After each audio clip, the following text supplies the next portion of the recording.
Les lettres de 1959, lettre 2. Une lettre à Julie Descamps. Chacun pourrait y poser son nom. Vois-tu, Julie Descamps, cette leçon est importante parce qu'elle n'est pas valable que pour un jour. Si tu mets fidèlement cette leçon en pratique, elle te suffira pour le reste de ta vie, même si tu n'en reçois jamais une autre de moi. J'ai pensé à la manière dont tu pourras vivre la voie infinie quand tu seras à l'école, loin de notre influence personnelle, celle de ta mère et la mienne, et que tu ne liras peut-être pas beaucoup mes livres. J'espère que tu en liras un peu chaque jour, au moins une page. Mais j'aimerais encore mieux que tu apprennes cette leçon que je vais te donner et que tu la saches si bien que si tu étais seul sur une île déserte ou bien dans une barque au milieu de l'océan, avec personne près de toi et aucun livre, tu pourrais encore survivre et démontrer ta sécurité, ta paix, ta nourriture, tes vêtements, ton logement et tout ce qui serait nécessaire à ton épanouissement.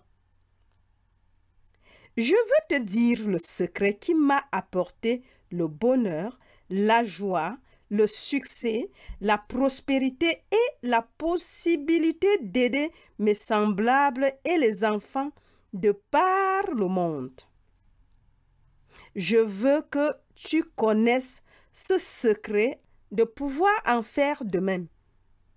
Chaque fois que tu es confronté à un problème quelconque, qu'il s'agisse de santé, de tes cours à l'école ou de tes relations avec d'autres garçons de l'école ou d'autres filles, ou avec tes professeurs, voici ce qu'il te faut faire en premier. Installe-toi confortablement sur un siège et ferme les yeux. Puis, souviens-toi que Dieu est plus près de toi que ton souffle, plus proche que tes mains et tes pieds. Ici même où tu es, que tu sois assis, debout ou en train de jouer, Dieu est. Tu n'as qu'à fermer les yeux, à être tranquille pendant un moment et Dieu résoudra ton problème. Cela peut te sembler étrange de ne pas avoir à parler à Dieu de ton problème ou de ne pas avoir à demander des faveurs à Dieu, ni même à faire de déclarations ou d'affirmations. Tout ce que tu as à faire est de fermer les yeux, de rester tranquille pendant un moment et de réaliser que Dieu est aussi près de toi que s'il était à l'intérieur de ta poitrine. Patiente alors quelques minutes et l'Esprit lui-même prendra le relais. Si tu as besoin d'aide dans ton travail scolaire ou n'importe quoi, tu seras instruit très rapidement, comme tu as pu voir cela se produire ici quand nous avons travaillé ensemble. Lorsque tu avais un problème de maths difficile, au lieu que ce soit moi qui le résolve, nous méditions. Puis, quand tu y revenais, tu trouvais la réponse aussi simplement que si elle avait été écrite spécialement pour toi. Ainsi, si tu as un problème dans tes études ou s'il y a un sujet que tu ne saisis pas bien, arrête ce que tu fais pendant un moment. Ferme les yeux et réalise que Dieu est ici même, plus près de toi que ton souffle. Attends seulement 1 ou 2 minutes et tu t'apercevras que Dieu, qui est l'intelligence divine de ton être, sait que tu viens à lui et pourquoi tu viens. Souviens-toi toujours que c'est le bon plaisir de Dieu de te donner la réponse. En fait, c'est tout à fait comme une station de radio. Dieu est toujours en train de te parler. Dieu est toujours en train de te révéler la réponse à chaque problème concernant tes études, ta santé, tes relations humaines, tes finances et tout ce dont tu as besoin. Mais Dieu ne peut te guider, te diriger, te protéger ou te soutenir que si tu te branches pour recevoir cela. C'est comme si tu étais assis dans cette pièce et que tu recevais de moi une leçon de sagesse spirituelle. Mais suppose que tes oreilles soient bouchées, que tu n'écoutes pas ou que tu sois dehors en train de jouer ou bien en ville au cinéma. Comment alors pourrais-tu recevoir ce que je t'offre si volontiers? La réponse est, tu ne pourrais pas.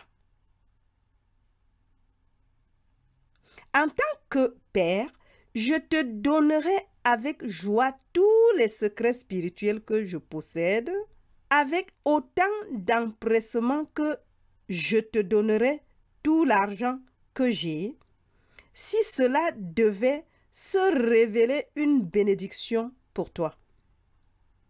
Mais ne vois-tu pas que je ne peux te donner aucune de ces choses, à moins que tu n'y sois réceptif, à moins que tu ne donnes en échange ton attention, ta gratitude, ton amour et ton obéissance?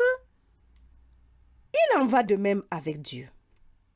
Tu dois donner à Dieu obéissance, attention et amour, non pas en aimant un Dieu que tu ne peux pas voir, mais en aimant les garçons et les filles avec lesquels tu es en contact et tes professeurs. Souviens-toi toujours, en quittant cette maison, que tu dois montrer envers les garçons et les filles que tu rencontres le même respect que le respect mutuel dont tu as été témoin à la maison.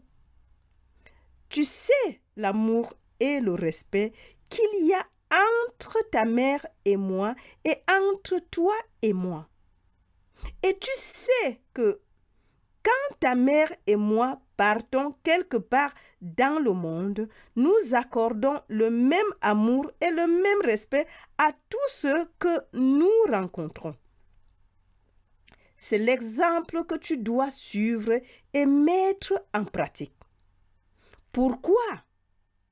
Pour recevoir la grâce de Dieu, car même si Dieu est avec toi, tu ne peux recevoir la grâce de Dieu que si ton esprit et ton âme sont remplis d'amour, de joie et de respect.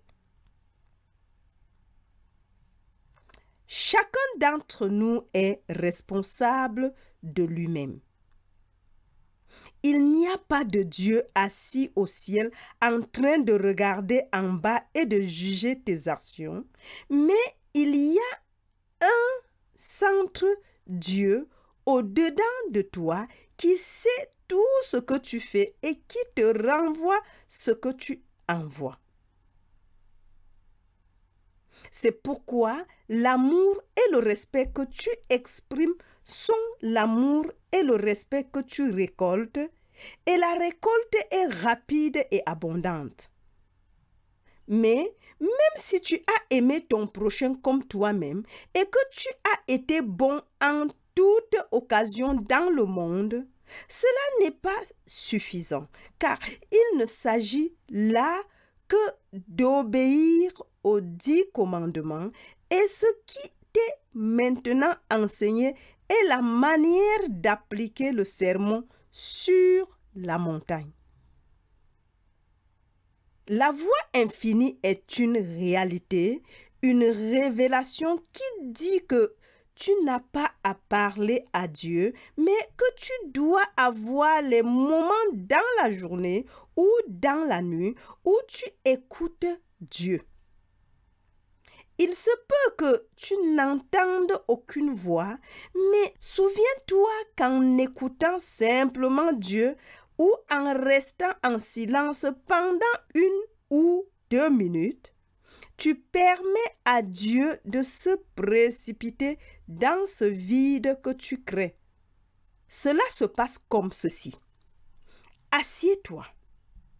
Ferme les yeux. Écoute au plus profond de toi.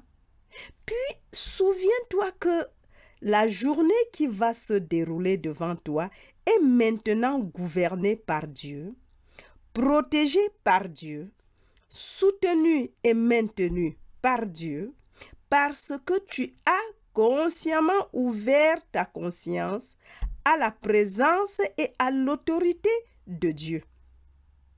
N'oublie pas que si tu ne fais pas ceci tous les matins, tu quittes la maison comme un simple être humain, sujet à toutes les épreuves et tribulations du monde humain, sans direction divine. En réalité, à ton âge et avec l'enseignement que tu as eu ici chez toi, tu devrais être prêt à avoir 4 moments par jour. Le matin tôt, à midi, vers le dîner et avant de te coucher. Pour t'asseoir 2 minutes, te tourner au-dedans et dire « Me voici, Père. Parle, Seigneur, ton serviteur ou ta servante écoute. J'obéis à ta volonté. » Reste alors tranquille pendant 1 minute. Je te promets que si tu fais cela, ta vie scolaire sera un succès. Ta carrière sera un succès et tout ce que tu fais sera un succès. Je te promets que Équipe Plus E, tu établiras les fondations d'une vie entièrement gouvernée par Dieu. Je reprends. En réalité, à ton âge et avec l'enseignement que tu as eu ici chez toi, tu devrais être prêt à avoir 4 moments par jour. Le matin tôt, à midi, vers le dîner et avant de te coucher. Pour t'asseoir 2 minutes, te tourner au-dedans et dire « Me voici, Père. Parle, Seigneur. Ton serviteur ou ta servante écoute. J'obéis à ta volonté. » Reste alors tranquille pendant 1 minute. Je te promets que si tu fais cela, ta vie scolaire sera un succès, ta vie sera un succès. Tout ce que tu entreprendras sera un succès. Équipe Plus E, tu établiras les fondations d'une vie entièrement gouvernée par Dieu. Ce que le monde ne comprend pas toujours, c'est qu'il n'est pas très important d'aller ou non à l'église pratiquer des rituels ou des formes de cérémonie. Une église peut être une aide si tu y vas l'esprit ouvert. Cela peut être une occasion pour toi d'être calme et d'entendre la petite voix tranquille. C'est pourquoi, si les enfants de ton école vont à l'église, je pense qu'il serait bon que tu y ailles aussi. Et s'ils suivent un certain rituel, suis-le aussi. Mais ceci n'est qu'une suggestion, car tu es libre d'y aller ou pas. Cela peut te faire beaucoup de bien parce que vous êtes tous unis dans ce service religieux. Mais le vrai bien provient du fait que vous êtes tous là pour reconnaître la grâce de Dieu et la gloire de Dieu. La chose importante que je voudrais que tu vois, Julie Deka, est que partout et tout le temps, à tout moment du jour ou de la nuit, Dieu est aussi disponible si tu fermes simplement les yeux et que tu écoutes au-dedans de toi. J'insiste sur le fait qu'il ne s'agit pas de dire quelque chose, de parler à Dieu ou de lui demander quelque chose. Rien de tout cela n'est nécessaire, car le secret que j'ai appris est que Dieu est intelligence infinie et qu'il connaît déjà nos besoins avant nous-mêmes. C'est quand nous écoutons à l'intérieur de nous que Dieu remplit nos besoins. Ce n'est pas quand nous prononçons des paroles ou que nous remuons des pensées, car le Maître Jésus a dit, « Ne vous inquiétez pas pour votre vie, de ce que vous mangerez, ni pour votre corps, de quoi vous serez vêtus. Car c'est le bon plaisir de notre Père de vous donner le royaume. » Comprends-tu cela? C'est son bon plaisir de vous donner le royaume et Dieu ne te punit même pas pour tes péchés. Même si tu fais une erreur, même si tu commets un péché, si tu le regrettes vraiment en comprenant que tu as fait une erreur et que ce n'était pas bien, tu es pardonné à l'instant même. Tu n'as plus à payer la punition dès que tu cesses de croire obstinément que tu as raison, quand tu sais dans ton cœur et dans ton âme que tu as tort. Est-ce que cela est clair? Tu ne peux pas faire des erreurs en refusant de les reconnaître en toi-même et espérer recevoir la grâce de Dieu. Tu reçois la grâce de Dieu chaque fois que tu reconnais en toi-même. Je sais que je me suis trompé. Ou peut-être, je ne sais pas si j'ai fait une erreur, mais si c'est le cas, Dieu, efface-la, car je ne voulais pas la faire. Je n'ai jamais le désir de faire mal, mais je désire toujours faire aux autres ce que j'aimerais voir les autres me faire. De cette façon, tu te purifies. J'ai été guéri de maladie simplement en demandant à Dieu de me pardonner mes erreurs, qui ne sont pas énormes bien sûr, parce que ce n'est pas notre façon de vivre. Encore. J'ai été guéri de maladie simplement en demandant à Dieu de me pardonner mes erreurs qui ne sont pas énormes bien sûr, parce que ce n'est pas notre façon de vivre. Mais quoi qu'il en soit, lorsque nous sommes coupables de jugement ou de condamnation portée sur des gens, ou que nous ne montrons pas assez d'amour ou de pardon, nous péchons contre l'Esprit Saint. Aussi, est-ce bon de temps en temps d'aller à Dieu et de dire, je comprends que sur le plan humain, je n'ai pas été parfait. Alors, pardonne-moi mes péchés, pardonne-moi mes erreurs et recommençons. De cette manière, Julie Descartes, tu apprendras la plus grande leçon que j'ai jamais apprise. C'est que le lieu où je me tiens est terre sainte. Dieu est ici même où je suis. Et Dieu est disponible dès l'instant où je cesse de parler et de penser et où je me tourne au-dedans humblement, en reconnaissant la grâce de Dieu, le pouvoir de Dieu, l'Esprit de Dieu au-dedans.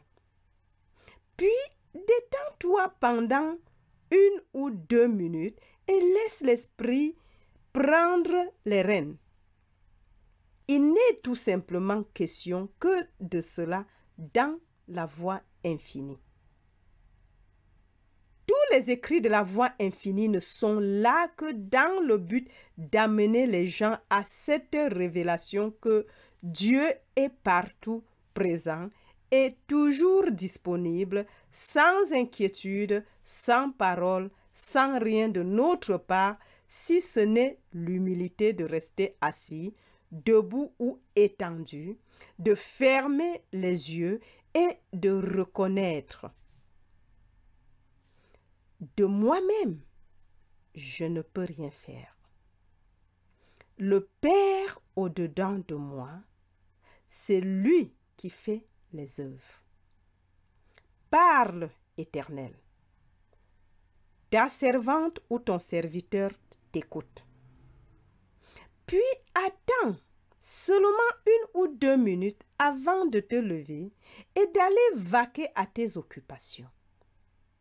Si tu apprends à faire cela 4 fois par jour, comme je te le suggère, il ne se passera pas longtemps avant que tu ne réalises que tu le fais bien plus que 4 fois par jour. Une dernière chose encore. N'oublie jamais que l'une des plus grandes phrases de la Bible est « Reconnais-le dans toutes tes voies et il dirigera tes pas ». Cela veut dire que lorsque tu te réveilles le matin, ta première pensée doit être « Merci, Père, pour ce grand jour qui est devant moi ». Quand tu te mets à table, arrête-toi 1 seconde. Comme tu sais que nous le faisons ici à la maison, et même si tout ce que tu te dis à toi-même est santé, bon appétit, ou quoi que ce soit que tu aies envie de prononcer, avec ton âme, tu dis en fait, merci Dieu d'avoir mis cette table. D'accord? De même, quand tu sors pour jouer, fais un clin d'œil pour réaliser. Merci, Père, pour ta présence. Quand tu vas nager ou que tu participes à un sport, ou quand tu fais tes devoirs, reconnais la présence de Dieu là où tu es. Alors tu n'auras pas besoin de compter sur tes propres capacités, car si tu le fais, je peux te dire d'avance que tu ne seras pas à la hauteur. Je le sais parce que tout seul, je n'ai pas la force de faire mon travail. Sans la grâce de Dieu, à chaque pas que je fais, ce travail que tu vois ici ne pourrait être accompli. Voilà, Julie Descartes. Je crois que personne ne pourrait ajouter quelque chose à ce que je viens de te dire. Et s'il y a quelque chose à ajouter, je suis sûre que ce serait fait un jour.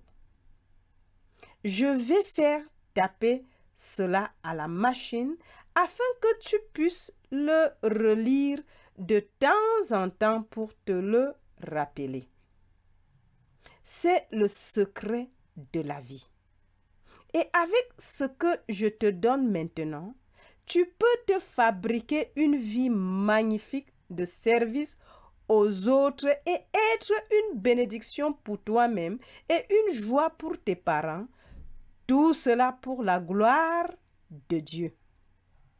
Souviens-toi toujours que c'est Dieu qui t'a donné la vie et que par conséquent, tout ce que tu fais de bien est à la gloire de Dieu.